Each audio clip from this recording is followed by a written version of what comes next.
In this task, we're going to be looking at evaluating the ionization energy of the period 3 element silicon. So we start by launching the WebMO app.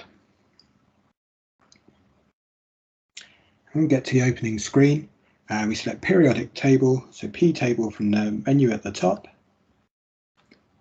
and we select the period 3 element silicon. Then we tap anywhere on the screen to generate our silicon atom.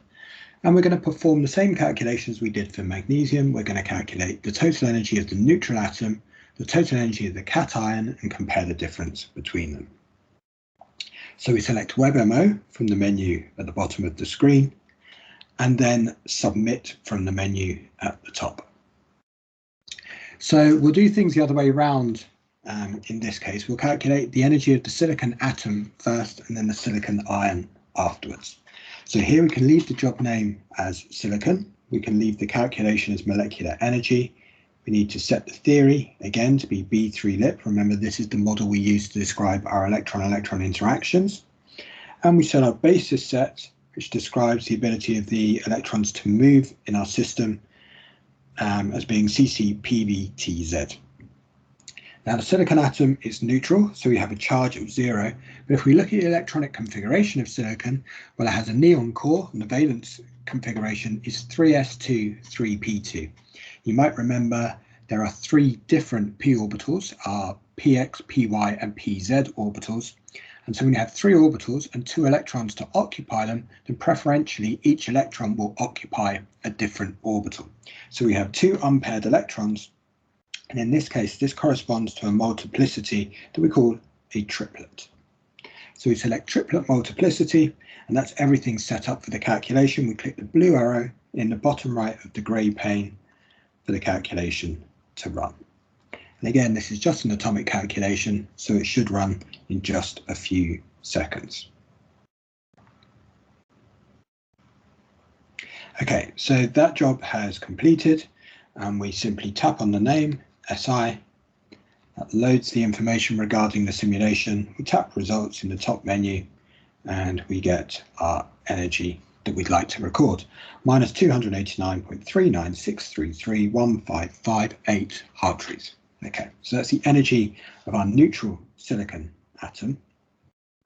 Now if we just touch the blue arrow in the top left of the screen, that takes us back to the WebMO menu. And again, we can calculate the energy of the cation simply by tapping Submit in the menu at the top. Now we're going to run the simulation of the cation. So we change the job name from SI to SI+. It's still molecular energy. As always, we have to change the theory to B3-lip, the basis set to CCPVTZ.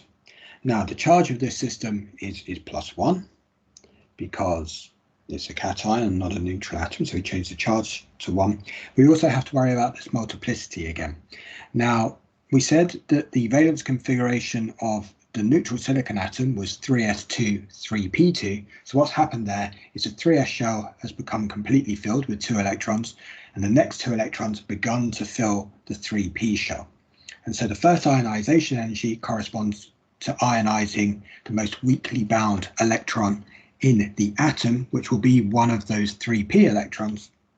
And so we'd expect the electron configuration of our cation to be 3s2, 3p1. And that leaves us with a single unpaired electron, which corresponds to a doublet multiplicity. So we select doublet multiplicity here, and then we just select the blue arrow in the bottom right-hand side of the grey pane to submit the job again. Should run in a very similar time to the time for the neutral silicon atom, so just a few seconds. And there we go, exactly the same time. And then we simply tap on SI+, the name of that calculation. That takes us to our results, and we've got the energy of our cation, minus 289.098205.013. So again, we can calculate the ionization energy by taking the energy of the neutral atom from the energy of the cation. That will give us a positive value for the ionization energy, but it's just a bit more complicated in general when we run these simulations for the period 3 elements because we have to worry about how the electrons are filling our 2s and our 3s and our 3p shells.